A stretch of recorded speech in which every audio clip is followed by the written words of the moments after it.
5 for 6 Skyview Network, sponsored by Terry Lambert Hyundai.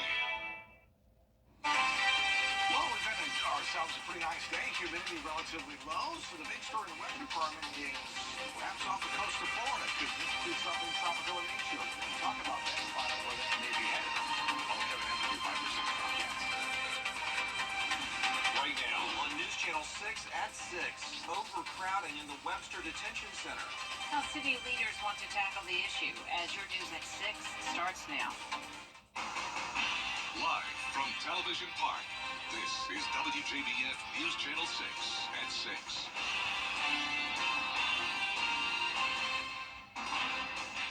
Good evening, everyone. I'm Jenny Montgomery. I'm Brad Means. We do thank you for joining us as coverage you can count on begins with Augusta seeking solutions. Talk about that and the timing of which, and that little disturbance off the coast of Florida. All coming up in just a few minutes. Brad, Jenny. All right, Tim, thanks. 2 convicted child predators have been sentenced to prison time. First in Burke County, Kadarian Ellison got 12 years after pleading guilty to distributing child pornography. Investigators say he was sharing and purchasing it online. Columbia County now, where Hector Salazar Torres got 30 years just about after pleading guilty to producing child porn. Investigators say he was being investigated for a separate sexual assault of a child, and they found videos of him abusing a toddler on his phone. If you have Dominion Energy, get ready to pay more for your electricity. The utility company is asking for the South Carolina Public Service Commission to approve a nearly 15% rate hike. That would possibly add $20 to your monthly bill. Officials say it's for adding new customers, infrastructure upgrades, and rising fuel costs. Families are feeling the squeeze.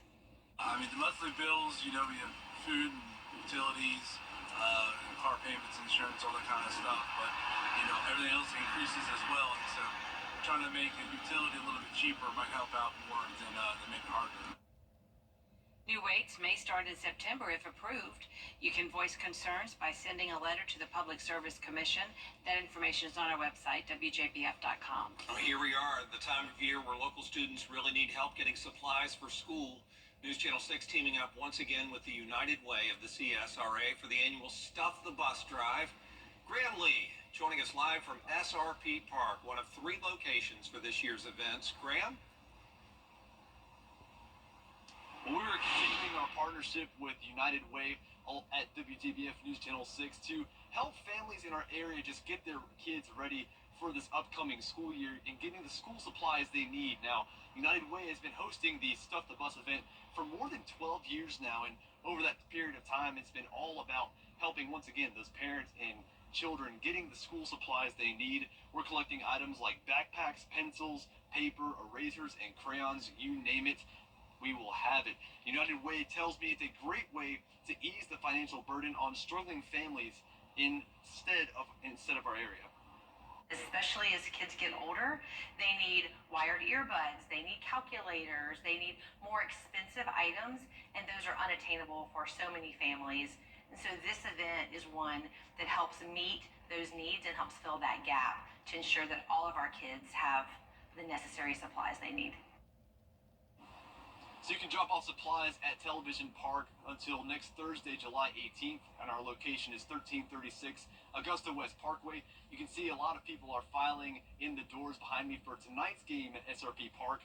The same will happen this coming Sunday. That is when the first Stuff the Bus event will take place at 5 p.m. We have 2 more events as well. We have that information along with the other drop-off locations on our website, WJBF.com. For now, live in North Augusta, Graham Lee, WJBF, News Channel 6. All right, Graham, thank you. A local summer camp is out of this world. This is the 4th year the Edgefield County Youth Empowerment Center has held its NASA Astro Camp. Campers learn about NASA's Earth and space science, technology, engineering, rocketry, robot, drone, and computer science programs. The 5-week camp was supposed to end a week ago, but was extended due to high demand.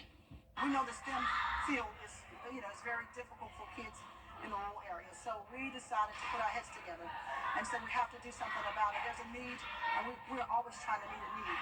So that's the reason we exist. If we can't meet the needs of our community, then we don't exist. The last day of camp is Friday. Well, the Augusta Mini Theater has big plans for the future. Founded in 1975, its focus is to help kids who have a love for acting, singing, and dancing, and just give them a place to thrive.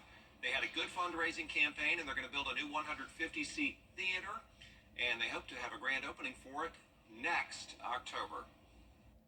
The facility is going to be more than just performance space. It's going to be a teaching space.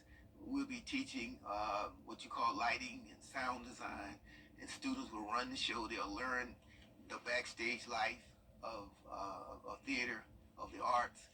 So that will bring in more students to learn that.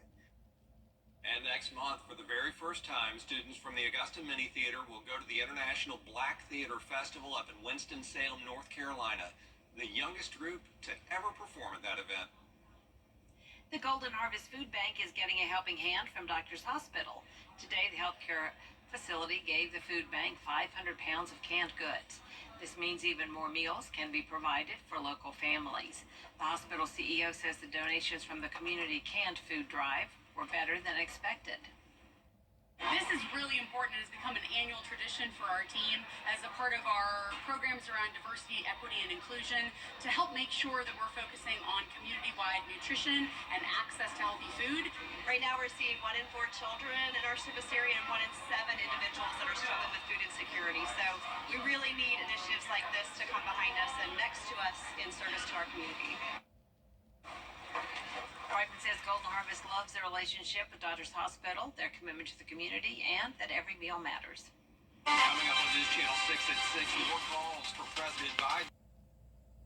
1 in 4 women and 1 in 7 men experience physical violence by an intimate partner during their lifetime. Many more suffer isolation, financial control, manipulation, and other forms of abuse, which often leaves a lasting impact and can even lead to physical violence.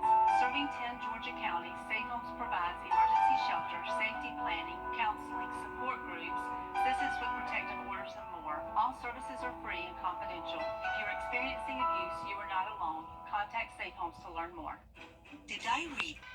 Over the years, thousands of people have gotten their hands on one. And who knows, you could be next. Win your very own Good Morning Augusta coffee mug at WJBF.com/coffee club. Sponsored by Honda Cars of Aiken. Something about the morning, makes you feel good now. You know that I love you. Good morning, Augusta.